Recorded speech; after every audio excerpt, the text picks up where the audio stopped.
this group for pause. When I first had this meeting at the beginning of the year, we couldn't fit in the room that I chose. So many people were interested in being proactive and getting this plan together. So following from this, we formed a smaller group, and so the document that you've been presented with is sort of this subgroup. And I just wanted to thank Lisa Bernard, a parent, Kathy Carmody, Claudia Crocker, myself, Chris Davis, Elizabeth Emnett, Officer Thomas Hatch from North Reading Police Department, Tabitha Hydorn, AJ LaPrette, the assistant principal at the high school, Maria McBride, Jolene Pepper, and Kathleen Willis is forming sort of the subgroup that really wrote the first draft. You're seeing about the fifth draft of what this is, and Superintendent Willis especially I want to thank for her. She's very, very good with comments, punctuation, alignment. She's been great in helping me really get this to where it is tonight. So the PowerPoint, I just want to give you just an overview of our goals for the district. Working to create the bullying prevention intervention plan. Our deadline for submission is December 31st, 2010. So much of what we're talking about is our overall plan that we're submitting and the process for that. Overall for the district, evaluating, adopting, implementing this curriculum at all grade levels, which is a part of our plan. Developing the procedures for investigating and responding to bullying and cyberbullying.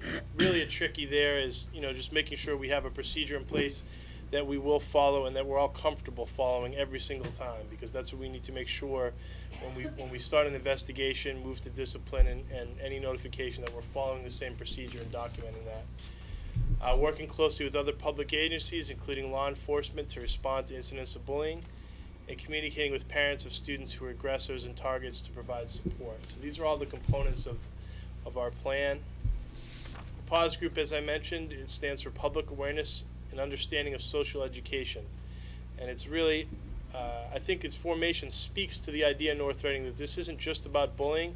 A lot of it's similar to harassment. A lot of it's similar to many other things that we're doing in our curriculum anyway, and trying to increase our positive climate and school culture, many of the things that we talked about earlier, and that's really what this group stands for.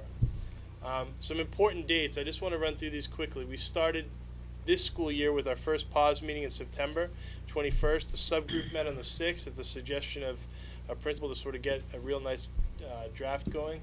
October 19th, we got some feedback on the draft from the larger PAWS group.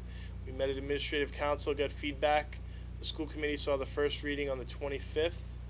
Tonight would be the second committee meeting. Tomorrow we would take any suggestions from tonight back to the larger group.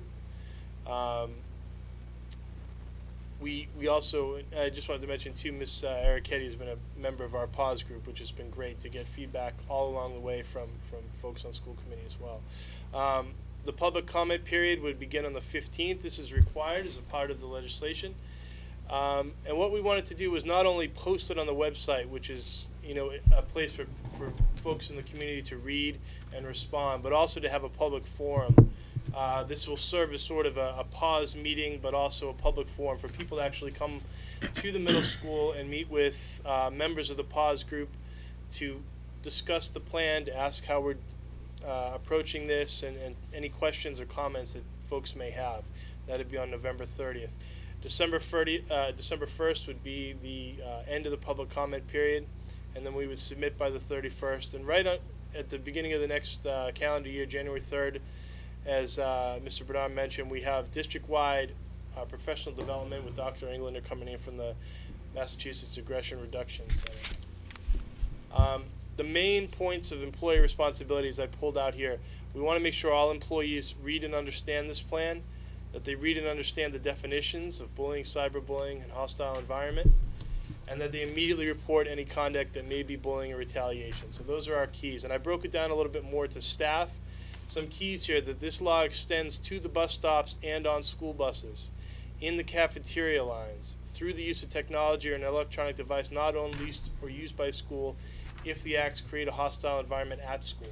So this means not only when we talk about employees, it's not just our teachers and paraprofessionals, it's also our cafeteria workers, our bus drivers, and also our custodial staff. So we're working with all of those folks, and we're now arranging to have some professional development to explain the plan, the responsibilities, and how to identify and identify these instances in school and what it looks like.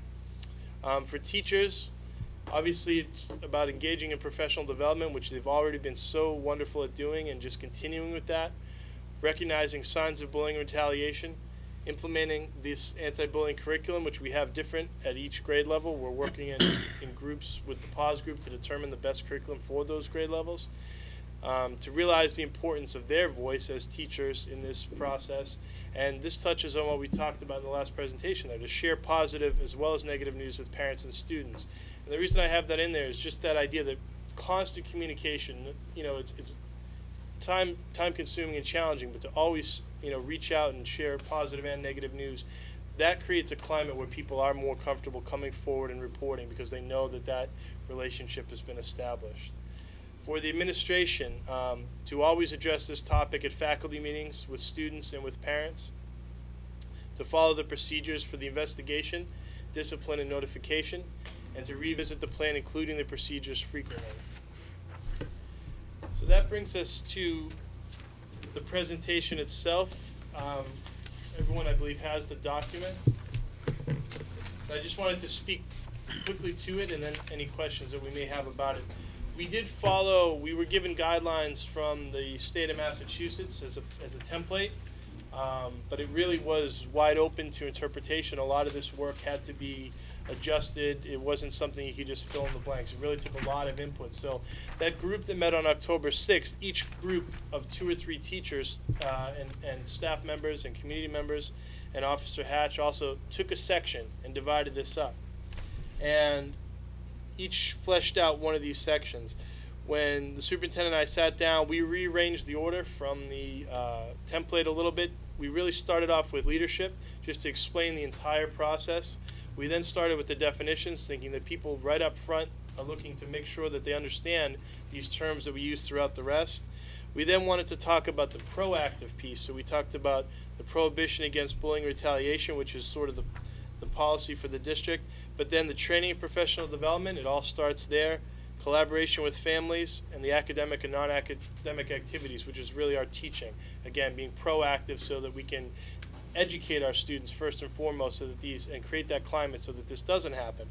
However, an incident may occur, so then we have our procedures for reporting and responding to bullying and retaliation. Very clear. We borrowed from some other exemplars in the state that we've used and shared. Really clear delineation of steps, step 1, step 2, step 3, so that it's very clear and can be followed by the principal or designee when reporting. Finally, the access to resources and services. This is really for if there is a situation with a target and aggressor, the way we deal with those folks and get them the support that they need. And finally, just some relationships to other laws. The appendix would be the forms that we're proposing that we would use when there is a report that comes forward. So those two there's one form. The first form is the form that would be filled out as the report is taken and the investigation begins. And the second form is a follow-up report, which we figured was very important a few weeks after the incident, in a reasonable amount of time we stated for the principal or designee to revisit to make sure that the situation has improved, and if not, if further action needs to be taken. Any questions about the draft? Just to clarify too, this draft is, if it were to be approved, I believe then we would post this for comment after this time. So this is not the official, it is a work in progress constantly that we're looking at for submission in December. So. I found a couple of minor errors, and I'll just pass it Absolutely. on to you. But there's one, on page 15, I was a little confused. It seems like, is there something missing between the third paragraph that starts at the building level and then the fourth paragraph that says at the IEP meeting? Because there's no mention of IEP at all. And it just seems like there's either a transition missing or some kind of disconnect between those two paragraphs. And maybe I'm just not reading it correctly, but we talk about leadership teams within the building, and then it says at the IEP meeting, and that kind of comes out of the blue. I don't know if there needs to be some other explanation in there or not. And we may need to do that. A lot of this corresponds, and I can see the connection because it corresponds to things in the other document. There's a specific piece that needs to address elements of a student's IEP if their social skills are affected by, and they may need some special attention. Mm-hmm. And this corresponds to that, but once you've removed those letters and things, I can see where a transition would be needed there. This section was the folks that worked on this are fantastic. They did a really, really nice job. We actually trimmed it down a little bit, so maybe we took something out that needs to go back in. It might just be a sentence that introduces the whole topic of IEPs. Sure. And then it gets right into at the IEPT meeting. But that was, and the other few things I have in mind, I'll just pass it on and you can make the corrections. Thank you. But I thought overall it was, it's comprehensive. I like the fact that it spells out the 3 steps in terms of assessing and the situation and dealing with the situation, and also the professional development, which I think is obviously a key here. Any other questions or comments? Looks to me like it covers the requirements that we need to cover and the things we need to cover, and does it well for our town, and looks like we're gonna meet the schedule.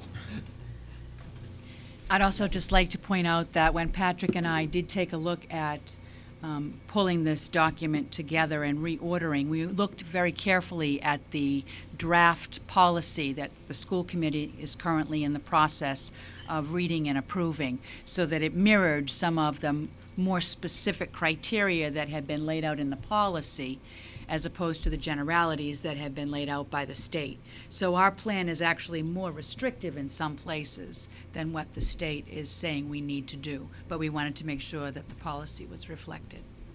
Absolutely. Thank you. I also want to thank all the PAWS committee members for the time put in and the time they'll put in going forward.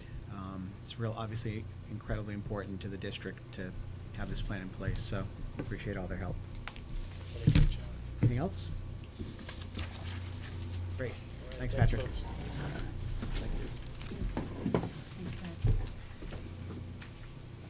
Touch base tomorrow. Do you hear about this? Race to nowhere, that's where we have those presentations that are gonna be sold on. You can read about them. I think that concludes our multimedia show for tonight. I hope so. Oh, look at, Honestly. the lights go off and look what happens, they come back on. What do you mean? I've been here Mr. Vanessa is here. I was here the whole time. Were you? Yeah. Oh, you were just, I didn't see you in the dark. I was here the whole time. Great. Okay. All right, let me see if I can find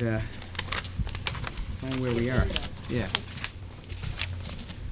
You wanna go back to continued business? Yeah, actually, yeah, we'll go back to, we're at the second reading of the revised bullying policy, and actually, prior to the meeting, Mr. Kashakji and Ms. Willis and I were discussing the fact that there is no requirement for us to read entire policies when we have first and second readings. But you I enjoy it. would like to hear that again, to be honest with you.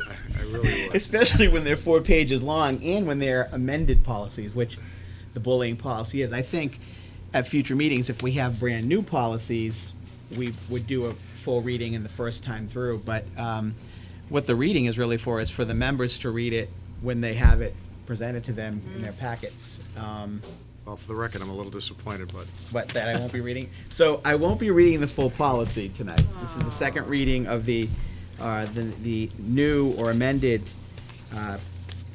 bullying policy, GAAC.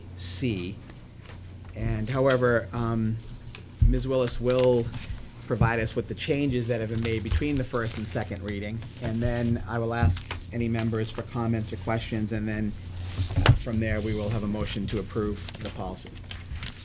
Kathy? Okay.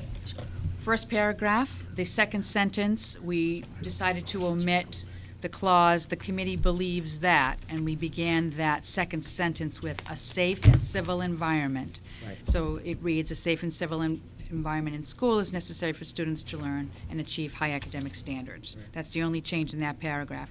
The only change in the second paragraph was the second, or the third to the last line ends with the phrase "school responses," and we inserted a comma there because we're listing particular prevention and education efforts. Then if you go under definitions, under bullying, number 2, we were asked to insert herself after himself and her after his. So it reads himself/herself, his/her property. That's it on that page.